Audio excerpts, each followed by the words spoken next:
എന്തായാലും ഫസ്റ്റ് ചാൻസിൽ തന്നെ 13 പേപ്പറും നിങ്ങൾ പാസ്സായി. അതും നിങ്ങൾ 4 പേര് ഒന്നിച്ച് വന്നു, ഒന്നിച്ച് തന്നെ പാസ്സായി. കൺഗ്രാറ്റുലേഷൻസ്. എന്താണ് what makes you to achieve this great achievement?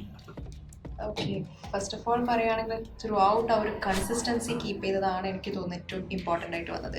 കാരണം ACC എന്ന് പറയുന്നത് നല്ല സ്ട്രക്ചേർഡ് ആയിട്ടുള്ള ഒരു കോഴ്സാണ്. ഓക്കെ, സോ ത്രൂ ഔട്ട് നമ്മൾ ആ രീതിയിൽ കറക്റ്റ് ഫോളോ ചെയ്തു, ആ ഒരു കൺസിസ്റ്റൻസിയിൽ മൂവ് ചെയ്തു. കൺസിസ്റ്റൻസി ആൻഡ് ഹാർഡ് വർക്ക് ഇത് രണ്ടുമാണ് സക്സസിന്റെ രഹസ്യം അല്ലേ? ഓക്കെ. നിങ്ങൾ ഈ ACC തുടങ്ങുന്ന സമയത്ത് അല്ലെങ്കിൽ ചെയ്യുന്ന സമയത്ത് പലപ്പോഴും നിങ്ങളോട് പലരും പറഞ്ഞ് പേടിപ്പിച്ചൊക്കെ ഉണ്ടാവില്ലേ? എന്താ പേടിപ്പിച്ചിട്ടുണ്ടായത്? കിട്ടൂല അല്ലെങ്കിൽ പാസ്സാവൂല അല്ലെ? പക്ഷെ ഇതിന്റെ എല്ലാം കഴിഞ്ഞിട്ട് നിങ്ങൾക്ക് ഇത് പാസ്സാവാൻ പറ്റി. എന്തുകൊണ്ടാണ് പാസ്സാവാൻ പറ്റിയത്? ഒരുപാട് സാക്രിഫൈസ് ചെയ്തു.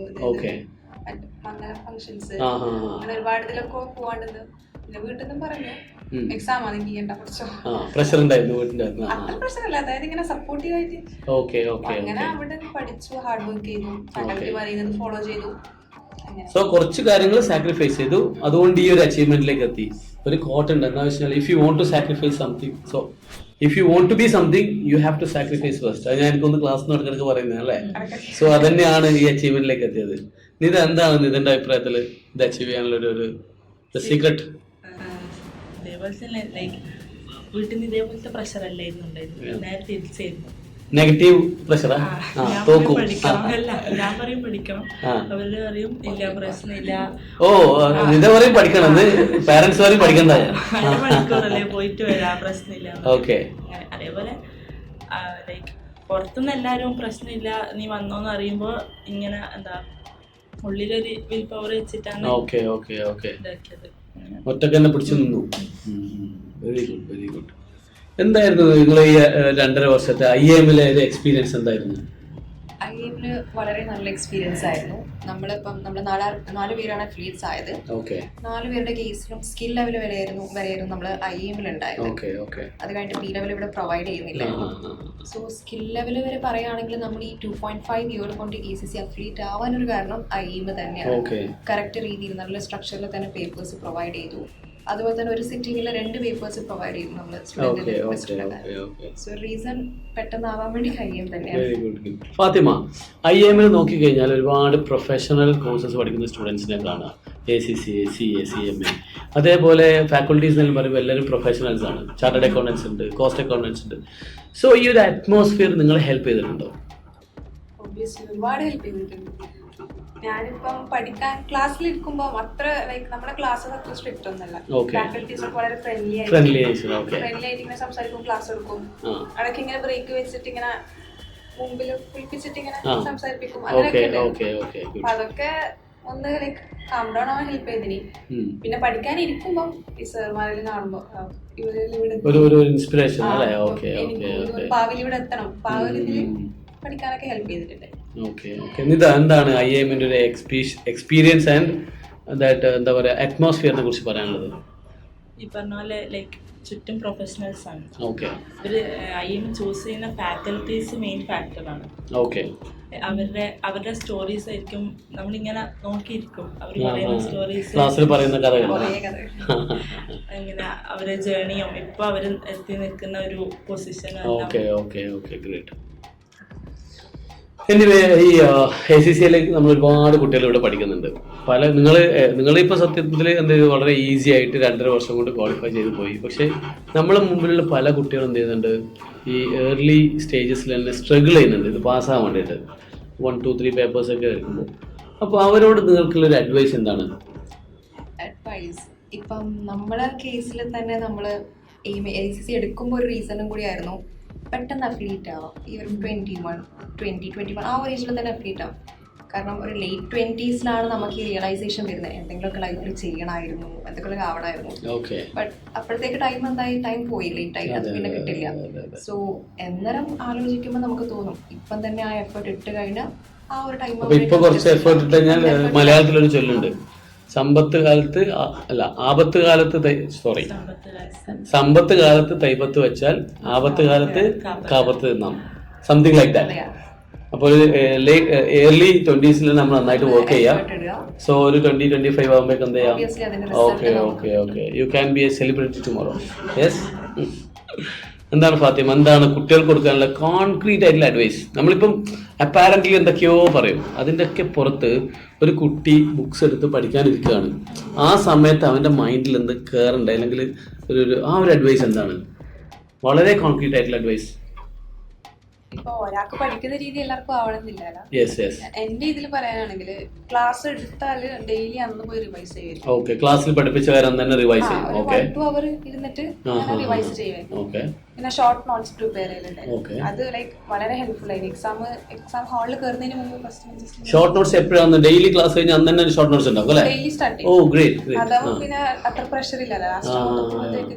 അപ്പൊ അങ്ങനെ അല്ലെങ്കിൽ ഷോർട്ട് നോട്ട്സ് പ്രിപ്പയർ ഉണ്ടായിന്, ഡെയിലി റിവൈസ് ഉണ്ടായിന്. പിന്നെ സാറ് നമുക്ക് ഇങ്ങനെ ഇവിടുന്ന് IIM ഇങ്ങനെ എക്സാംസ് എടുത്തിട്ടുണ്ട്. അതായത് ഒരു 4 ചാപ്റ്റർ കഴിഞ്ഞാൽ ഇങ്ങനെ ഒരു ടെസ്റ്റ് അങ്ങനെ ഉണ്ടായിരുന്നു. അപ്പൊ അതും അന്നേരം നല്ല വൃത്തിക്ക് തന്നെ പഠിക്കും, പിന്നെ അത്തേക്ക് മാറ്റി വെക്കൂല. അപ്പൊ പിന്നെ ലാസ്റ്റ് എത്തുമ്പോഴത്തേക്ക് വെറുതെ അല്ല റിസൾട്ട് കിട്ടിയത്, അതിന് കുറച്ച് ഹാർഡ് ചെയ്തിട്ടുണ്ട് അല്ലേ? നിത, എന്തെങ്കിലും കാര്യമായിട്ടുള്ള അഡ്വൈസ് കൊടുക്കാണ്ടോ കുട്ടികൾക്ക്? ഇത് ഫോളോ ചെയ്യണം. ഫാത്തിമ ഇത് ഫോളോ ചെയ്യണം. ഞാൻ ഈ പറയുന്ന പോലെ ക്ലാസ് കഴിഞ്ഞിട്ട് പോകുമ്പോൾ എങ്ങനെ ചോദിക്കും, എക്സാം എടുക്കുമ്പോൾ ഞാൻ ചോദിക്കട്ടെ ഇത് എങ്ങനെയാന്നുള്ളൊരു എങ്ങനെയാ പഠിക്കണ്ടേ എന്നുള്ളൊരു. അത് ഞാൻ ഫസ്റ്റ് തന്നെ ക്ലാസ് തുടങ്ങുമ്പോൾ തന്നെ ഡെയിലി പഠിക്കുന്ന ശ്രദ്ധയാ. എനിക്ക് ലാസ്റ്റ് ഇവിടെ റിലാക്സ് ചെയ്ത് എക്സാമിന്റെ അടുത്ത് എത്തുമ്പോൾ റിലാക്സ് ചെയ്തിട്ട് പഠിക്കാൻ ഞാനായിരുന്നു. ഇത് ആദ്യം പഠിക്കാണ്ട് ലാസ്റ്റിലേക്ക് മാറ്റി വെക്കും, ലാസ്റ്റിൽ എല്ലാം കൂടെ ഒന്നിച്ച് പഠിക്കും. ഫാത്തിമ ആദ്യം എല്ലാം പഠിച്ചു വെക്കും അല്ലേ? എന്താ വാട്ട് അബൌട്ട് യു? ഡെയിലി ഞാൻ ഷോർട്ട് നോട്ട്സ് പ്രിപ്പയർ ചെയ്യാൻ കുറവാണ്. ബേസിക്കലി ഒരു ടോപ്പിക് കഴിയുമ്പോൾ ഒരുമിച്ച് പ്രിപ്പയർ ചെയ്യും, അങ്ങനെയാണ് മൂവ് ചെയ്യാറ്. പക്ഷെ ലാസ്റ്റ് മൊമെന്റിലേക്ക് വെക്കാറില്ല. നിങ്ങൾ ഈ ഓരോ എക്സാം എഴുതുമ്പോഴും നിങ്ങൾ ഉറപ്പിക്കുമോ ഇത് എക്സാം എന്തായാലും പാസ്സാവും എന്നുള്ളത്? അല്ലെങ്കിൽ റിസൾട്ട് വന്നപ്പോഴേ നിങ്ങൾക്ക് ഉറപ്പിക്കാൻ പറ്റും? എങ്ങനെയാണ്? ഏകദേശം മനസ്സിലാവും.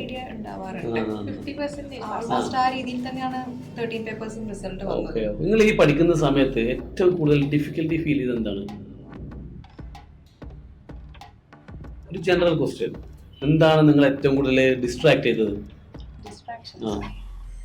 എനിക്കൊന്ന് ഫ്രണ്ട്സിന്റെ സ്റ്റാറ്റസ് തന്നെയായിരിക്കും അല്ലേ? അതൊക്കെയാണ്. പിന്നെ മൊബൈൽ എങ്ങനെയാണ് നിങ്ങൾക്ക് എന്തൊക്കെ ഡിസ്ട്രാക്ഷൻസ് ഉണ്ടാക്കാറുണ്ടോ? മൊബൈൽ യൂസേജ് കാര്യങ്ങളൊക്കെ? കാരണം ഇതന്നെയാണ് വെച്ചാൽ മൊബൈലാണ് നമ്മൾ സ്റ്റാറ്റസ് ഒക്കെ കാണുന്നത് അല്ലേ? ഓക്കെ. പിന്നെ എന്താണ് നിങ്ങളുടെ ഇനി അടുത്ത പ്ലാൻ എന്താണ്? Where do you see after 5 years or 10 years down the line? എൻ്റെ കേസിൽ പറയുകയാണെങ്കിൽ ഇപ്പം ഞാൻ IIM തന്നെ മെൻറ്ററായിട്ടും അതേപോലെ ഫാക്കൽറ്റിയായിട്ടും വർക്ക് ചെയ്യുന്നുണ്ട്. സോ ഒരു ഭാവിയിൽ ഒരു നല്ല ഫാക്കൽറ്റി ആവണം എന്ന് ആഗ്രഹമുണ്ട്. അതേപോലെ തന്നെ നമ്മളിപ്പം ACCയുടെ കേസിലാണെങ്കിൽ 3 years മെമ്പർഷിപ്പ് ആണ്, 1 year മാത്രമേ ടീച്ചിങ് ഇൻക്ലൂഡ് ചെയ്തു. സോ റിമൈനിങ് 2 years നമ്മളെ PR റിക്വയർമെന്റ്സ് പ്രകാരമുള്ള ഒരു കോർപ്പറേറ്റ് മെമ്പർഷിപ്പ് കിട്ടും. സോ ഒരു ACC മെമ്പർ ആവണം. എന്നിട്ട് മെമ്പർഷിപ്പ് ആയിട്ട് ടീച്ചിങ് മുന്നോട്ട് കൊണ്ടുപോകണം. എന്താണ് what is your plan? Marriage കഴിഞ്ഞിട്ട് സെറ്റിൽ ചെയ്യാനുള്ള കോർപ്പറേറ്റ് ഫീൽഡാണ് താല്പര്യം. ഇതേപോലെ 3 years ആർട്ടിക്കിൾഷിപ്പ് കംപ്ലീറ്റ് ചെയ്യാം, മെമ്പർഷിപ്പ് എടുക്കാം. കംപ്ലീറ്റ്ലി ഒരു ഡിഫറെന്റ് ലൈഫ് സ്റ്റൈലാണ് ആഗ്രഹിക്കുന്നത്. കോർപ്പറേറ്റ്സിൽ വലിയ പൊസിഷനിലൊക്കെ എത്തി, ഒരു CEO അല്ലെങ്കിൽ CFO പോസ്റ്റിലൊക്കെ എത്തി അല്ലേ? ഗ്രേറ്റ്, അങ്ങനെ ആവട്ടെ. എന്താണ് ഫാത്തിമ? ജോബിന് കയറുക, കുറച്ച് വലിയ പൊസിഷനിലെത്തുക.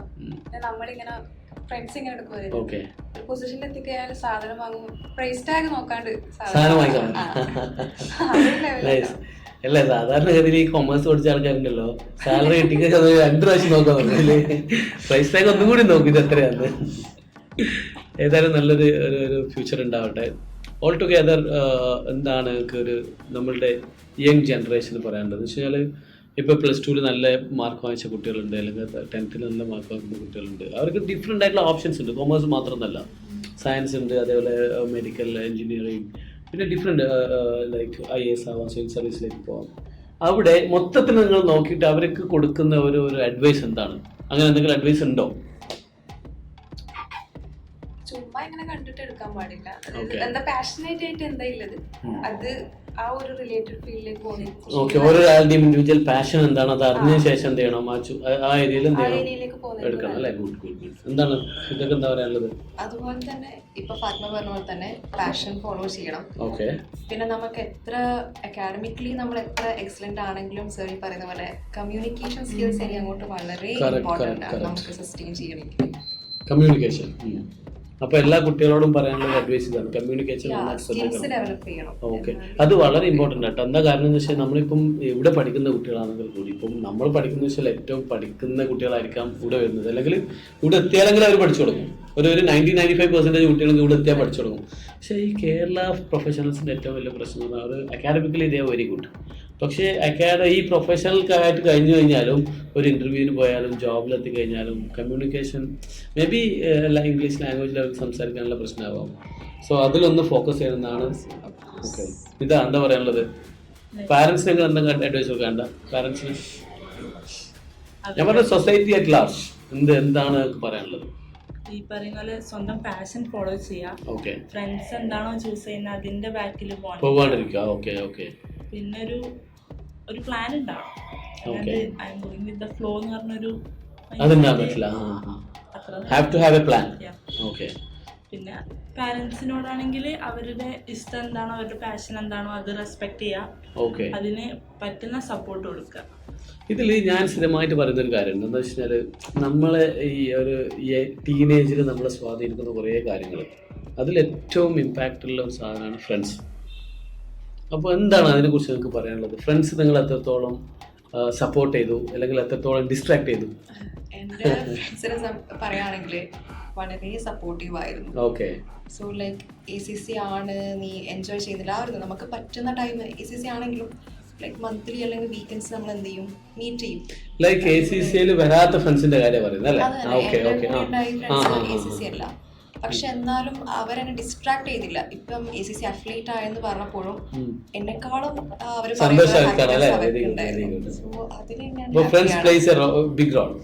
നമുക്ക് സപ്പോർട്ടീവ് ആയിട്ട് ചെയ്യുന്നതിൽ അവർക്ക്. എന്താണ് നിങ്ങളുടെ അഭിപ്രായം?